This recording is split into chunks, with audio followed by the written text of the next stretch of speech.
Ok, meus amigos, vamos trabalhar o assunto hidrostática na sua frente 2, capítulo 16 de sua apostila.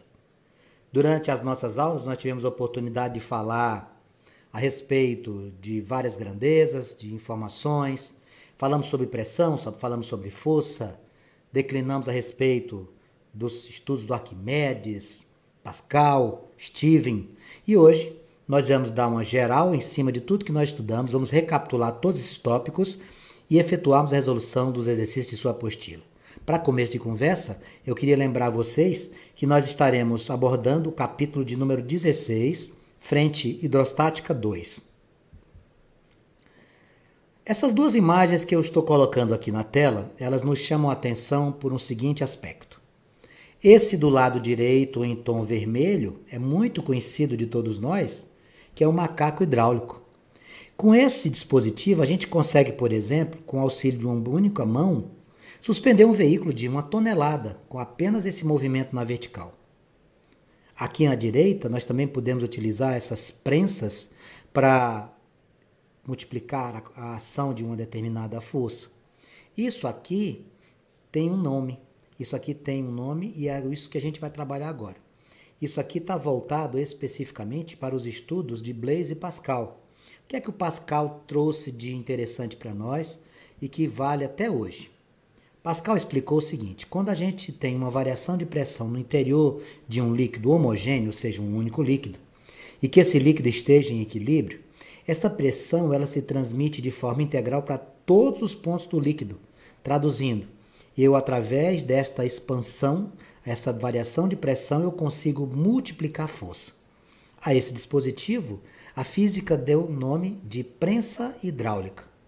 Você, por exemplo, vai numa oficina e aí o seu pai ou sua mãe coloca o veículo em cima de um macaco que eles possuem lá, que muito se assemelha com essa estrutura cilíndrica aqui do macaco hidráulico, e ele suspende o veículo com a maior facilidade. De onde vem esta multiplicação de força? Da prensa hidráulica. E a relação matemática é muito simples. Você vai fazer assim, ó. Perceba nessa ilustração que essa área aqui e essa possuem tamanhos diferentes. Então você aplica uma força aqui, eu vou chamar de F1, sobre uma área 1. E aqui você tem a distribuição da pressão que foi efetuada no interior desse líquido amarelo aqui, ó. Ele é um líquido homogêneo, tá vendo? Essa pressão vai chegar até aqui na área 2 e vai influenciar também a força 2. Normalmente, a gente coloca um peso, um corpo, para poder suspendê-lo, um corpo pesado, para a gente poder suspendê-lo lá na área 2. E como é que a gente faz isso matematicamente falando? Muito fácil. Força 1 sobre área 1 igual a força 2 sobre área 2. Essa relação matemática ela vai ser muito útil, nós vamos trabalhar muito essa situação. Veja aqui. Coloquei aqui um exemplo clássico. Se você é amante da mecânica de automóveis como eu sou, você vai entender que desenho é esse. Hoje em dia, os freios utilizados são freios ABS. Os freios que conseguem fixar a roda e deixar o pneu, a parte de borracha, ainda em movimento. Essa ilustração que eu estou colocando aqui, nesse tom azul, isso aqui é o dispositivo que mostra-nos o freio a disco. Era como era utilizado antigamente. Hoje em dia, é muito difícil você encontrar automóveis com esse tipo de dispositivo, somente os automóveis mais velhos. Essa estrutura, ela literalmente travava o movimento da roda e era muito comum a roda sair travada na pista ou na areia. O que a gente costumeiramente faz, sabe onde? Em bicicletas que não tenham um freio que não seja freio desta natureza. Então aqui você travava a parte interna da estrutura metálica e conseguia fazer com que o veículo parasse. Agora uma pergunta para você. Você já imaginou que se nós tivéssemos que frear os veículos, a prática fosse que nem, por exemplo, nos desenhos dos Flintstones, lá do Fred e do Barney, que precisava meter o pé no chão? Pois é. Se você tivesse que aplicar uma força no pedal do freio, que corresponde à força necessária para interromper o movimento do veículo, certamente você não conseguiria. Por que você consegue? Porque lá no pedal do freio, onde você aciona, você vai ter o quê? Uma estrutura que se assemelha à prensa hidráulica. Esta pressão vai se distribuir por esse líquido homogêneo. Esse líquido homogêneo aqui a gente chama de fluido de freio. tá? Fluido de freio. E aí ele vai chegar até aqui, multiplica a força que você utilizou com o seu pé, e aqui dentro acontece o que eu estou te mostrando aqui na ilustração embaixo, ó. Ele ia travar essa roda, ó, ele ia travar, tá vendo aqui, ó, ele pressionando? Pois é. Essa distribuição é a estrutura antiga dos freios dos veículos mais antigos. Hoje em dia, o freio utilizado chama-se freio ABS. Ele fixa a roda, mas deixa o pneu em movimento, circulando, para facilitar as manobras. Então, alguns princípios, algumas aplicações do princípio de Pascal estão aqui. Coloquei aqui, ó, uma aplicação simples é a prensa hidráulica, constituída de dois vasos comunicantes que possui dois êmbolos móveis. O que seriam os êmbolos? Essas estruturas aqui. Elas são cilíndricas, viu, pessoal? Tá aqui um êmbolo, ó, tá aqui um êmbolo e tá aqui o outro, ó. Tem um êmbolo pequeno aqui e um grande aqui do lado direito, tá bom? O sistema de freios a disco também se baseia nesse princípio. Relação do Pascal, força 1 sobre área 1 igual a força 2 sobre área 2. Agora eu vou falar do Arquimedes, tá? Aqui eu vou falar do empuxo. Vê se você entende esses desenhos que eu estou trazendo para você. O que é que eu quis chamar a atenção? Comportamento de um submarino nos chama muita atenção. Comportamento de um navio flutuando nos chama muita atenção. Aqui é o Arquimedes, tá? Aqui é o Arquimedes tomando banho lá na época que ele era vivo e cheio de preocupações. Por quê? Você viu essa imagem que eu coloquei aqui?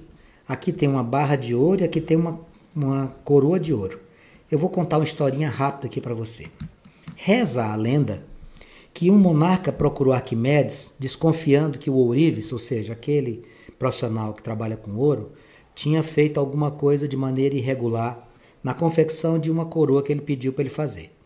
Ele disse o seguinte: Arquimedes, eu dei 1 quilograma de ouro para ele, me pediu uma barra de 1 quilograma de ouro, e ele fez essa coroa, mas eu estou achando que ele me enganou.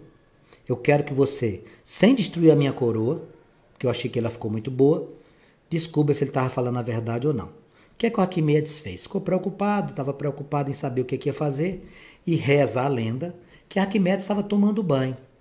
Quando ele estava deitado aqui dentro do seu ambiente de privacidade, tomando banho, ele raciocinou de que forma?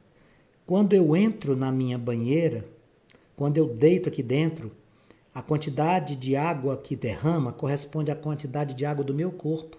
Por quê? Como nós temos características diferentes, densidades diferentes, e os corpos não ocupam os mesmos lugares no espaço simultaneamente, eu posso concluir que a quantidade de água que derramou aqui é a mesma quantidade que corresponde ao volume do meu corpo. E aí o que ele fez? Com esta conclusão, ele saiu gritando, inclusive a clássica, ele saiu gritando no meio da rua, Eureka! Eureka seria descoberta, encontrei, né? Aí o que ele fez? Ele procurou o rei e disse o seguinte: eu quero uma barra de 1 quilograma de ouro e a sua coroa. Pegou essa coroa, pegou essa barra de ouro e colocou dentro d'água e ficou observando o comportamento delas. E qual foi o raciocínio dele? Se elas estiverem utilizando a mesma estrutura, obviamente elas terão a mesma densidade. Então elas devem ficar em posições próximas quando eu colocá-las submersas na água. Se existir uma diferença grande entre a posição da coroa em relação ao fundo do recipiente e a posição da barra de ouro, significa que o ourives misturou o ouro com outras coisas que não deveria fazê-lo. Mas não deu erro. Quando ele fez isso, ele percebeu que a coroa e a barra de ouro não tinham comportamentos semelhantes. Não precisava ser igual, mas pelo menos parecidos, e elas estavam totalmente distintas no tocante ao empuxo dentro dessa estrutura. E aí Arquimedes descobriu que o ourives era desonesto. E o que é o empuxo? O empuxo é o teorema de Arquimedes na sua concepção. Empuxo é uma relação matemática que pega a densidade do líquido, o volume do líquido desbocado e multiplica isso com a gravidade, dVg, ou devagar. Que força é essa, o empuxo? Empuxo é uma força de dentro dos líquidos que joga os corpos para cima, ó, fazendo com que os corpos possam flutuar. Você já pensou alguma vez por que é que o submarino consegue mergulhar? E já parou para pensar por que é que o submarino consegue voltar para a superfície? Pois é. Submarino ele tem essa condição aqui, ó. Você tem grandes comportas no submarino, que quando você quer descer, você abre essas comportas aqui, a água enche os tanques, ó. Por encher os tanques, ele fica mais pesado. No que ele fica mais pesado, ele desce. E quando ele quer subir? Ah, Vanks, quando ele quer subir, ele só faz abrir as portas, a água sai. Ele não vai conseguir assim. A água abrindo as portas, ela não vai sair. Já ocupou espaço lá fora, não vai ter mudança. Você precisa de bombas d'água, meu amigo. Você tem que ter bombas para jogar essa água para fora. Ela não vai sair espontaneamente, não. Ela entra espontaneamente, mas ela não sai espontaneamente. Portanto, isso é empuxo. Vanks, eu coloco uma criança dentro d'água e pego ela no colo, lá na piscina. Eu noto que ela é mais leve do que quando eu pego essa criança no colo fora da piscina. Tem a ver com empuxo? Tudo a ver. Como é que eu calculo o empuxo? Densidade do líquido vezes o volume deslocado vezes a gravidade. Quando o empuxo é maior do que o peso, o corpo flutua. Quando o empuxo é igual ao peso, ele vai ficar equilibrado. Quando o peso supera o empuxo, aí o corpo desce. É assim que funciona. Tem uma relação direta, portanto, com a densidade, né? Por exemplo, a água doce, ela tem uma densidade menor do que a água salgada. É mais fácil você flutuar na praia do que você flutuar lá no Rio Guaporé. A água salgada tem uma maior quantidade de empuxo, ela vai fazer com que você tenha maior capacidade de flutuar. Quando mergulhamos um corpo em um líquido, notamos que o seu peso aparente diminui. Esse fato se deve à existência de uma força vertical de baixo para cima, exercida pelo líquido sobre o corpo, a qual chamamos de empuxo. Como é que a gente calcula? Densidade vezes volume vezes gravidade. Densidade do líquido vezes volume do líquido vezes a gravidade, eu já tinha escrito lá em cima. Agora nós vamos resolver os exercícios lá da página 15, moçada. Começa com a questão que traz o seguinte texto. O Mar Morto, situado na fronteira entre a Jordânia e Israel, é conhecido porque os corpos não afundam nele, o que dificulta muito o mergulho, tornando-o quase impossível. Isso ocorre por quê? Vamos raciocinar. Eu tenho água salgada. Quando você está diante de uma situação como essa, uma grande concentração de sal, você altera o quê? Você altera a sua densidade. Isso aqui significa dizer que a densidade é maior. A densidade da água salgada é maior do que a densidade da água doce. Então, quando a densidade aumenta, vai dificultar os corpos ficarem mergulhados, obviamente. Então, o grande segredo do Mar Morto para manter os corpos flutuando é porque a densidade é maior. Com a densidade sendo maior, a água mais salgada, maior densidade, permite-nos esse fenômeno impressionante como essa imagem que a gente está vendo aqui.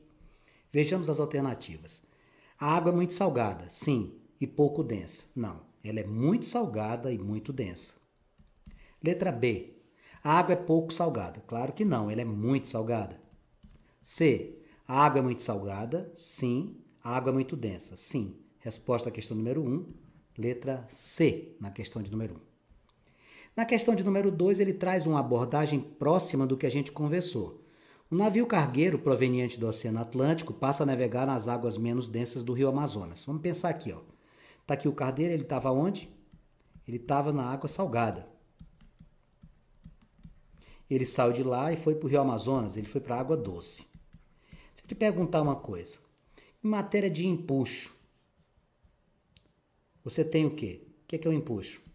Jogar os corpos para cima, é uma força que vai de baixo para cima. Deixa eu lhe perguntar, existe variação de empuxo entre água salgada e água doce? Não, o empuxo é o mesmo, tá? Tanto faz você ter o empuxo da água salgada como água doce, o empuxo é o mesmo, tanto no mar, tanto no Oceano Atlântico, como lá no Rio Amazonas. O que acontece de diferente então? No rio, o empuxo, que é o mesmo no mar, o que vai acontecer? Equilibra o peso. Ambos vão ter essa condição. Só que o barco, lá no rio, afunda mais do que no mar. Por que ele afunda mais? Por causa da densidade, que a densidade no mar é maior. Então, o barco afunda mais no rio porque deve deslocar mais volume de água para compensar a densidade que é menor. Então, esta situação, ela acontece quando você sai da água salgada para a água doce. É mais fácil flutuar onde? Na água salgada. Então, não esqueça disso. O barco lá na água doce vai afundar mais. Por quê? Porque ele vai ter que deslocar maior volume de água para compensar a sua menor densidade. Como é que a gente poderia entender a resolução desse exercício? Vamos analisar as alternativas. Letra A. O empuxo e a porção imersa do navio serão menores. Não, os empuxos são os mesmos. O empuxo será menor? Não, os mesmos. O empuxo será maior? Não, os mesmos. D. O empuxo e a porção imersa do navio serão maiores? Não. Letra E, por eliminação, né? O empuxo será igual, certo? E a porção imersa do navio será maior. Exatamente. Para que isso mesmo, Vanks? Para compensar a sua menor densidade. Resposta à questão número 2. Marcaríamos a letra E, amigos, na questão número 2. Na questão de número 3, nós temos uma prensa hidráulica. Essa prensa hidráulica ergue um automóvel de massa 1.000 kg num lugar onde a aceleração da gravidade vale 10. Sabendo que o êmbolo maior tem área 2.000 cm² e o menor 10, qual a força necessária para manter o automóvel erguido? A gente sabe que a prensa hidráulica tem como principal finalidade reduzir esforço, né? Porque ela multiplica força. Então, quando a gente tem uma situação como essa, o que define a eficiência da prensa hidráulica é a diferença entre quem? Entre estas áreas aqui, que a gente chama de êmbolos, né? Como assim, Vanks? Quanto maior a diferença entre as áreas, maior será a possibilidade de você reduzir esforço. Matematicamente falando, na prensa hidráulica nós usamos a relação F1 sobre A1 igual a F2 sobre A2. Vamos analisar. Qual é a massa do veículo? A massa do veículo é 1.000 kg, mas eu não estou trabalhando com massa, estou trabalhando com força, e a força é peso. Qual vai ser o peso? 10.000 newtons, porque peso, não esqueça, é massa vezes gravidade. Quando você fizer 1.000 vezes 10, olha aqui, vai dar quanto? Vai dar 10.000, tudo bem? Tá bom. Vai ficar como aqui então? Eu quero saber qual é a força necessária para manter o automóvel erguido. Então eu quero saber quanto é o F1. Quanto que é a área dele lá? Essa área 1 vale 10 cm², igual F2. F2, amigos, é o peso do automóvel, 10.000. Sobre quanto que é a área deste nosso amigo? Quanto é a área 2? 2.000. Faça a simplificação possível para ficar fácil de fazer o cálculo. Eu vou cancelar 3 zeros aqui e vou cancelar 3 zeros no numerador. Ficamos com F1 sobre 10 igual. Quanto é 10 dividido por 2? 5. Ao fazermos o produto dos meios com produtos extremos, nós vamos encontrar F1 10 vezes 5. Quanto que vai dar isso aqui na questão número 3? 50 newtons. Olha que coisa impressionante que é a eficiência de uma prensa hidráulica. Para você suspender um veículo de 10.000 newtons de peso, você precisa somente, nesta condição apresentada, de uma força aplicada de 50 newtons. Reduz consideravelmente, tá? Vamos agora fazer a questão de número 4. Questão número 4, ele traz novamente uma prensa hidráulica e diz assim: 2 tubos cilíndricos interligados, conforme a figura, estão cheios de um líquido incompressível. Cada tubo tem um pistão capaz de ser movido verticalmente e assim pressionar o líquido se uma força pressionar um líquido. Aqui tem um ponto, tá? Aí começa segundo parágrafo aqui, a segunda parte. Se uma força de intensidade 5 é aplicada no pistão do tubo menor, então força 1 igual a 5 newtons, qual será a força no pistão 2? Considere a área do menor 5 centímetros, área 1 tem um raio de 5 centímetros e a área 2 tem um raio de 20 centímetros. Aí você pode me perguntar, Vanks, isso aqui tem alguma influência no exercício? Completamente. A relação matemática da prensa hidráulica é F1 sobre A1 igual a F2 sobre A2. Amigos, você recebeu área, como na questão anterior? Não. Você recebeu raio. O que você quer dizer com isso? Que você tem que lembrar quanto é a área da circunferência, cara. Sem isso aqui você não consegue fazer, cara amigo. A área da circunferência é π vezes raio ao quadrado. Então, quando você for fazer o exercício, veja, olha o detalhe. Olha aqui o que é que vai acontecer. Vai ficar assim, ó.